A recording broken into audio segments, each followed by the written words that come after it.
Hello and welcome to another episode of The Brand Couch. My name is Robert and I'm here today with Melanie Coffee, who's the head of communications for a global technology company called Crayon. Melanie, tell me a bit about yourself. Hi, well, first of all, thanks for having me at The Brand Couch. I'm very excited to be here. A little bit about me. So I'm from the US and live here in Norway. And as you said, overseeing communications internally and externally at Crayon. That is an IT services and innovation company. And so what that means is we help our customers with all their technological needs, whether it's like working in the cloud, moving to the cloud, dealing with heavy big data, or all the way up to security and AI and machine learning. Oh, wow, okay. And I said it in the intro, you're global. How many countries are you guys in? We're in nearly 40 countries, and we have about 3,300 employees. And so it's truly a global country. And originally a Norwegian startup, right? Yep, we started in Norway almost 20 years ago. It'll be 20 years in May. And started here in Oslo, and then we slowly grew out through the Nordics and then Europe, and then expanded across the globe. Very cool. So today's about two things. It's about brands, how that translates to communication, but it's also about purpose, right? And purpose is cool because it's been a trend over the last couple of years, right? That you use purpose and it's something that new employees ask for. It's a talent thing. It's something that everybody wants a company to have, but only very few really act on it, right? We have numbers, right? We see that purpose-driven companies do very well, get better talent, better access to talent, get better traction when it comes to business. But also you guys have really created, or call it remade, your purpose. And maybe you can tell us a little bit about like, what is it? What does it mean?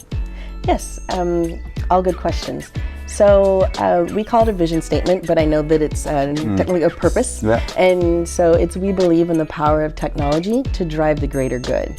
And I think that it's inspirational enough to where it's been actually relatively easy to implement it in action globally. Because, the greater good, what does that mean? Making the world a better place, helping humanity, and it also transitions to serving our clients better, serving our customers. We make their world of work a better place as well. And so it's really finding that underlying purpose and why we do what we do and all that we do. So it really helps. So if you look at that, if you just isolate, because obviously as a global tech firm, you believe in technology. Makes sense, right? But if you isolate the greater good part, right, is there a sustainability angle? Is there something that you require from let's say all of your 4,000 employees in the 40 countries? What is the difference for them today versus before you had this statement?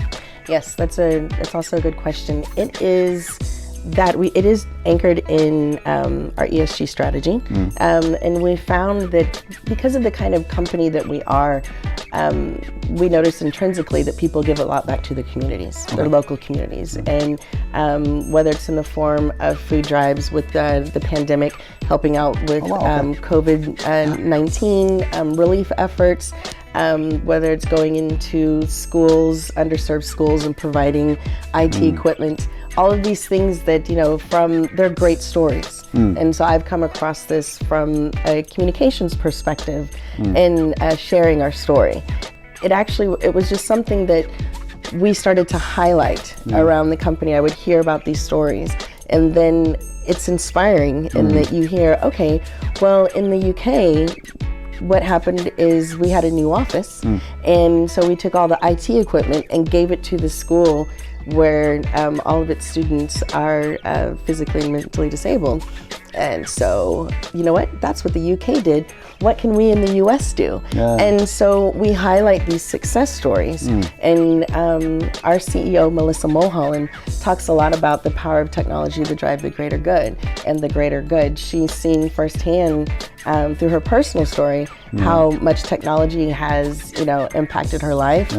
So, because from a sort of brand strategy perspective, right, your purpose is something that vision statement, call it whatever you want. The thing that's deeply embedded in why you do what you do. Right? that should be something that never changes. Yes. And should also be something that comes from within the company. It shouldn't be something that you make up, right? It's not something you can say, oh, now we're here because. And you've been around, or Crayon has been around for 20 years. Yes. Would you say that the statement has more or less been a summary of something that's organically been present ever since Crayon started? Yes, the statement is something that's been organically present since Crayon has started. I think it goes back to the Norwegian roots, and as far as this collaborative and team approach, the term dugnad, and how everybody pitches in to help. And so we started off as a really small company during the when we started off as a really small company, and we had really big competitors, and so really pulled together to just help one another to be successful, and that just permeated into just helping our environment, helping our customers, support our employees, and it just grew and grew and grew. So it was actually really great to identify as a purpose because it's something that we've done since the beginning.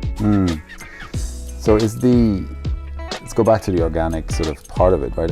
When you implement this, how did you do that? Like because obviously when you implement something new, which isn't necessarily new, but you put a sentence to it, you explain it, you have somewhat of a manifest, if you will, right? So how did you do it? Because one thing is that people are already doing it, another thing is to sort of link them to something that means something and that we actually written down. How did you go about it? Like, was it your responsibility, or did you involve how did you do it? I believe that change comes from the top. Okay. And so I started with Melissa. Yeah. And her and I were closely aligned on the vision statement, on Crayon's purpose. And so in all of her quotes and all of her communications, we hit, power of technology to drive the greater good. And it was consistent, And then when it came to stories that embodied that, and we have a huge LinkedIn audience and extremely active on LinkedIn. So just making sure that messaging is consistent and looking for successes and proof points that help bolster that. Did you get any pushback? No. If we did, I didn't listen to it. Okay. If we did, it did not make it into long-term memory. Yeah. No, it didn't happen. Cool. So to link it up to something else you did when it comes to brand in the last couple of years, I'm not sure that this was maybe just pre-Melissa or just post. I'm not entirely sure, but I think it's 2 years ago when you guys did a bit of a rebrand. Yes. And there's a lot of talk about rebrands these days, right? So can you just sort of explain a bit what you did, because Crayon is still Crayon, right? And you're still doing the business you did before the rebrand. Was the purpose a part of it? Did you do what did you do? What was it that you labeled rebrand? What was it? Yes, we did. We called it a brand refresh, and so we have a new logo, a completely new website, and we really just needed a visual presence and a visual identity that reflected the company that we are. Because before it was a little bit dated. Right. And so we needed something fresh. We needed something that reflected our innovation and how we're kind of like a next generation IT company. And the vision statement was born out of that project. Right, nice. So okay, new CEO. Yes. New purpose, or refined purpose, if you will. New identity. Yes. What's next? There's nothing stopping us. There you go. Yeah. Huh, cool. Do you have any sort of advice for other, let's say, similar companies, leaders in their field that do what you do when it comes to these kind of activities? Because we're 2 years in, right? You have the benefit of a company that's been organically part of what you're trying to do now. Yes. What are sort of the barriers, and are there things you'd say, ooh, had I thought about that before, I would have do this? And sort of top tip from your end, sort of how to approach a rebrand.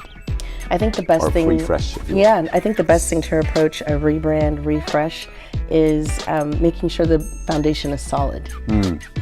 And bringing all your extended leadership team with you along on the journey. Right. Yeah. So that you have that buy-in early, and that everybody is working from the same playbook. Yeah. And it might seem that it takes a lot of time to do it well, but you will save so much time down the road, because everybody will have a well-defined North Star.